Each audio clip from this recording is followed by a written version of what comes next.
Hey, good afternoon, everybody. And Ryan is back. We have had several episodes of him exposing some of the most heinous elite behavior you can imagine. And he has got yet more of it to cover today. And as you can see, he's proudly wearing attire showing Appropriate, the yeah. criminal connections. I've got this stuff framed now.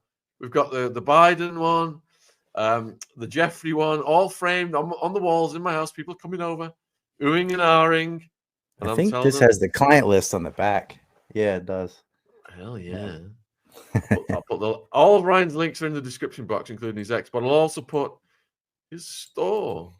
Because if you want to support him, don't just throw money at him. You can buy products and get something in return. Yeah.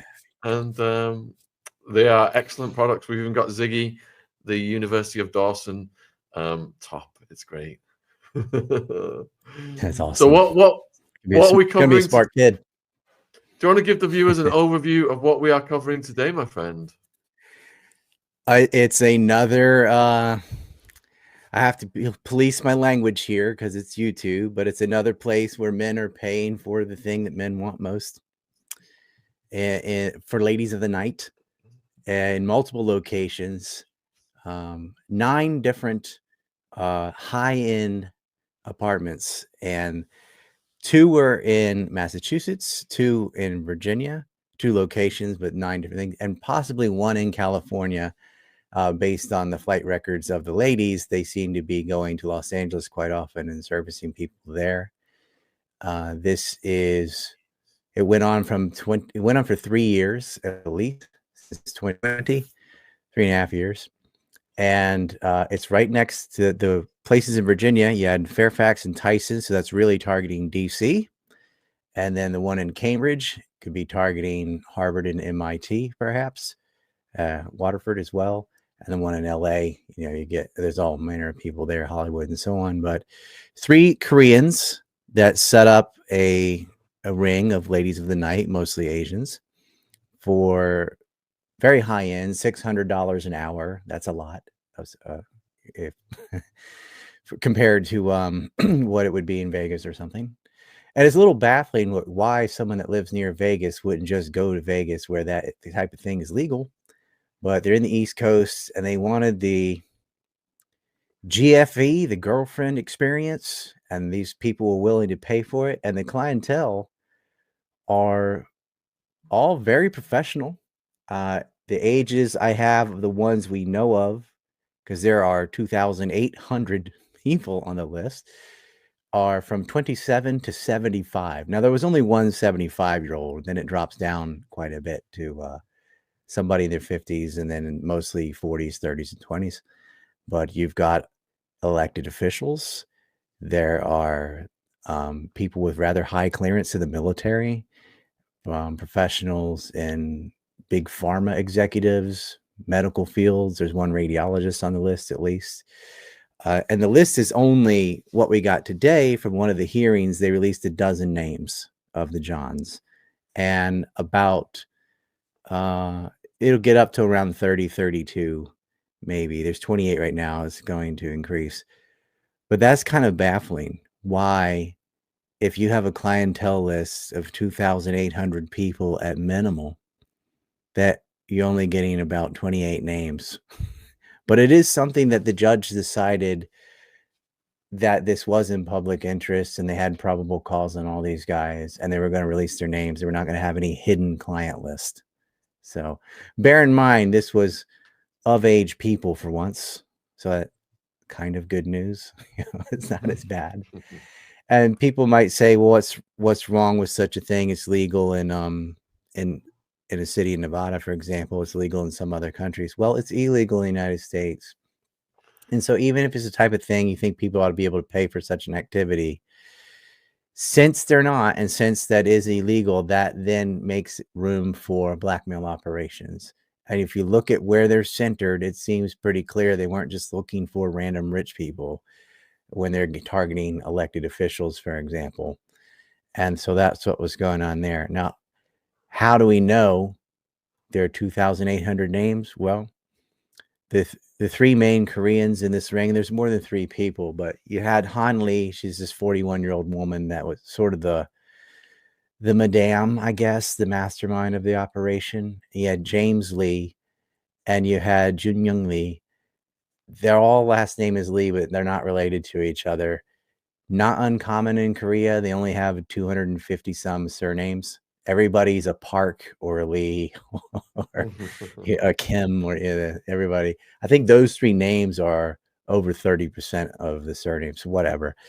I don't know that James Lee is Korean. It's just the other two are, and he could be Chinese because they have a lot of Lees as well, but he's Asian nonetheless. But the fact that the books were kept in the Korean language, I think all of them were Korean. I think it's a reasonable assumption. Now we know that Han Lee is, and we know that Jung Young Lee is. So what happened was Jung Young Lee was the bookkeeper. All three of them have pleaded guilty, by the way. The woman did first back in September. This thing has been going on, but kind of quietly, and it built up as journalists got information that there are very powerful clients that engaged in this service. And a good portion of these men, almost all of them, in fact, were married, which is odd. I guess if they were single, they could just use dating apps or whatever and fine. I don't know. Not this quality, maybe, but whatever. They had the money, they had wives, but guess they're not happy in their marriage, or who knows, but a lot of them are engaged in this. So that already would give somebody leverage over that, at least, because if you're a married professional and you get a divorce, you just lost half of your stuff. Right, And and can I then, stop you a second? When you say they've been found guilty, is it human transportation, bringing the girls out of state, out of country, etc.? Is that what they found well, guilty? it's like, okay, so it's not that. In fact, it's actually transportation, not the other one. The one, say, like they would call the Andrew Tristan Tate, that word.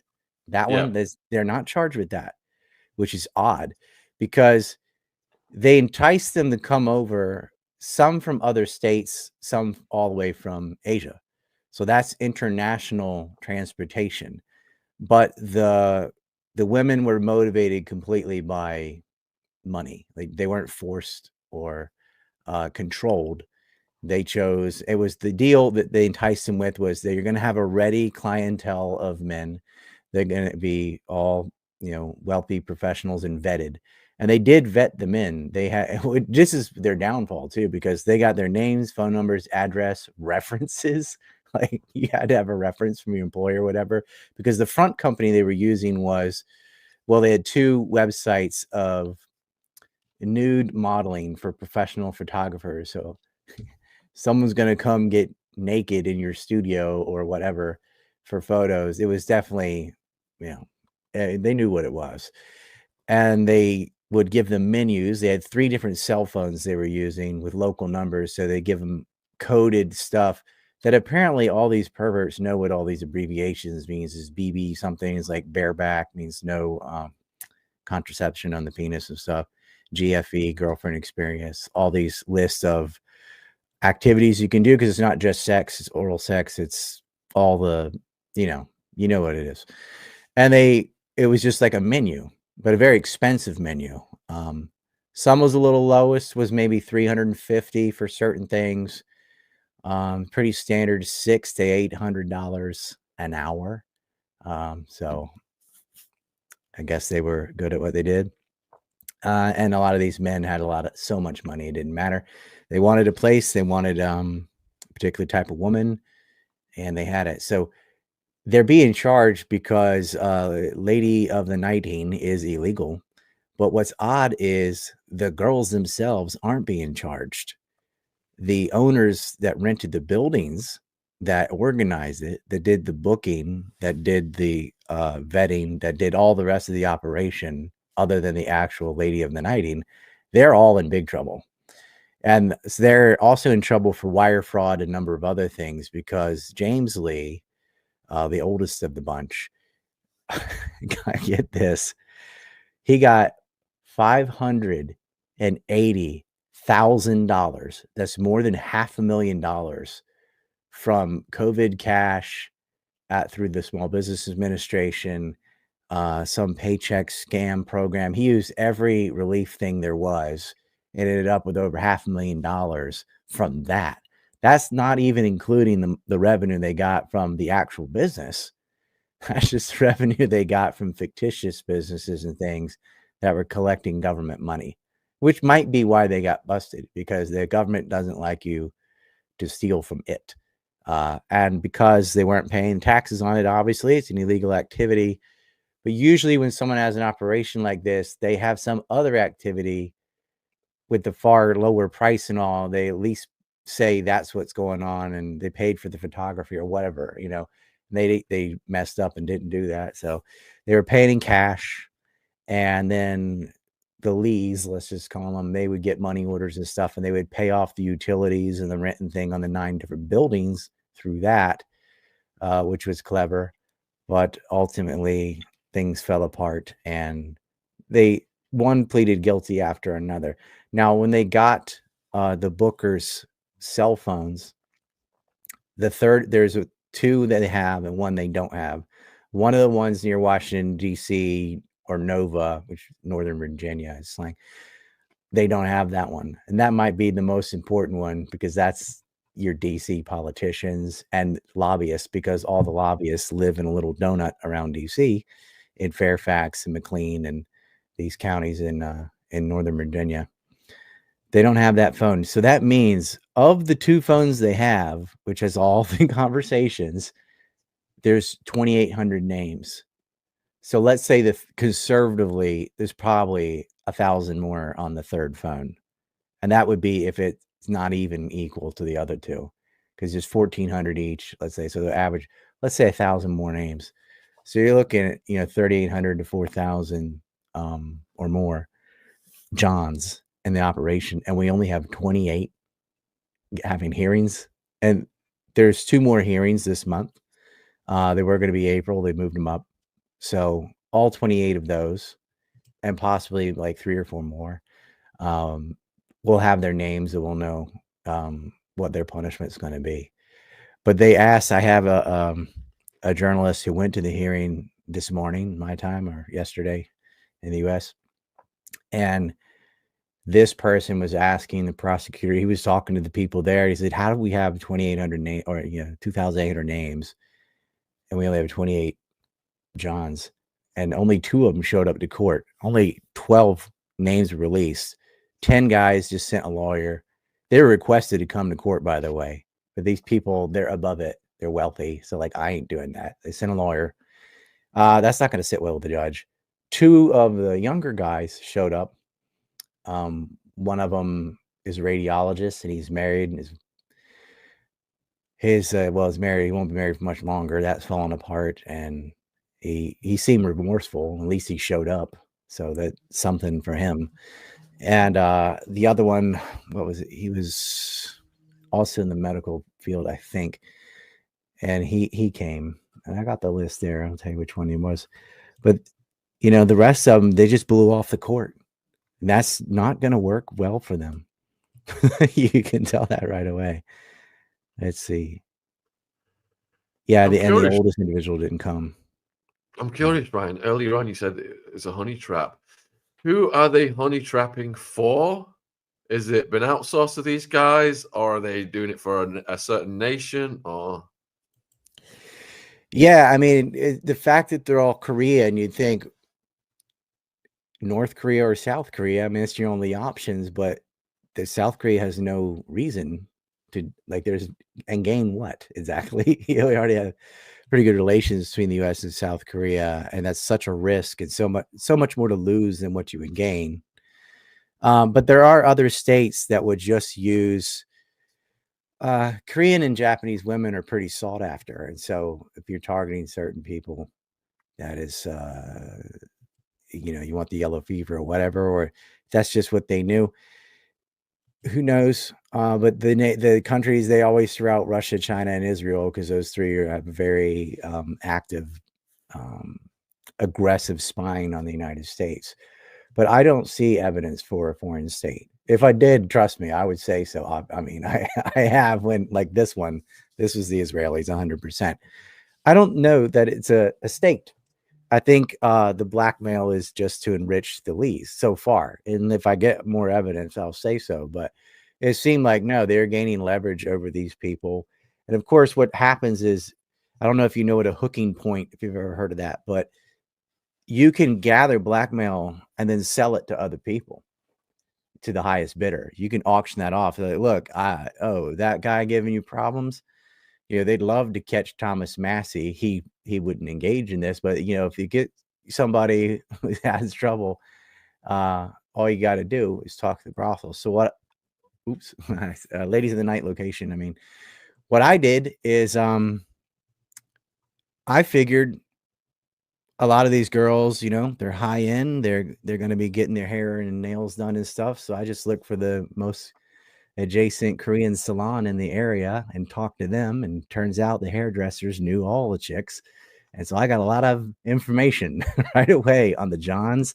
And I got some of the names that weren't released yet. So if they don't, I'm not going to release them if they're going to release them anyway. But if it doesn't come out, it's going to come out. It'll be up on the wall or whatever I got to do, because I've got the names. And I can already say how I got it sourced because I already have the information. So eat it. It's already been spilled. And they didn't mind. They're like, yeah, it was whatever. But, one of the names in LA is someone who got a presidential pardon. That is one of the rumored names. Really? Yeah. We all know who he is, hunting for such a thing. I bet you can figure it out. And it's just like, you just got cleared. And that might make sense why the pardon went all the way until a specific day of the month. He went back and cleared them all the way from like 2014 to last year of the month, the same time that this ring gets busted. Who knows? Wow. But yeah, it's just nasty. And I'm like, okay, if they're involved, then you start seeing that is a state power. But sometimes when you gather blackmail on people, it's a type of insurance. Like, even people who are on your side, it prevents them from ever being able to leave. So we'll find out soon. The more names we get, and I haven't had time to go. I mean, I got a bunch of names and like where they work and stuff, but I haven't had time to figure out who they are, if they know each other. I just got this today and yesterday. So, I mean, I've known about the Lees for months, but I didn't have the idea of like, hey, why don't I look up a Korean salon and see what could happen? And I had to wait for it to be open and blah, blah, blah. But yeah, we got some good dirt. But yeah, anyway, the journalist that went to the hearing in Cambridge, they haven't had the Virginia one yet. He told me that this is what they said to him. He said, when he asked, why are there only 28 Johns when there are 2,800 on the two phones? And they turned and said, oh, I guess my clients are just the unlucky ones, huh? Saying, yeah, they didn't bribe the cops and the other ones did. That's what that means. They're so sure of themselves that 10 of those 12 didn't go to court. Now, they did send a lawyer, but if the judge requests you to be there in person and they're releasing your name, you ought to be there. Don't mess with the judge. It's a lady judge, by the way, so might have a little bit more sympathy for these women. Now, the ladies of the night, they are engaged in illegal activity, but they are being treated as victims, which is weird. They're all adults and they know what they're doing and they know that's illegal. So they can't be 100% victim, but that's what they're being treated, which means they all probably did plea bargains. That would be my guess, because that is illegal and you will get busted. You will get punished for that. And they immediately flipped on the Lees. And I'm sure there's more than 3 people in this operation. So yeah, that's my assumption. That's not a fact, but I'm going to assume that they pleaded out of it. But the fact that we have so few people now, the cops, they did surveillance work and compared it with the phone data. So you have the phone data with the coded, this much for this activity, this much for that activity. Then the Johns walking in the building for a set amount of time, walking out of the building. They got them on film, going in and out. right after texting about what they wanted to do. They have the cash. I sent you some pictures on Twitter. I don't know if you can put them up or not, whatever. But there's some photos of the girls from the website. There's some photos of like just stacks of $100 bills where they're doing this. So those people that they surveilled, they're not. It doesn't matter how wealthy they are. That's really hard to wiggle out of. But there's so many more. Recorded in both the booking spreadsheet. They had an actual paper book. It wasn't just digital. They did it, which is smart to not do it digitally, but it's not smart to have it on paper if the feds get your paper book. You're supposed to toss that, whatever. So that wasn't wiped. And they have that, and it's in Korean, but FBI has Korean translators, no problem. Yeah, there's the gift card and stuff. Best Buy. I mean, they just put the items, right?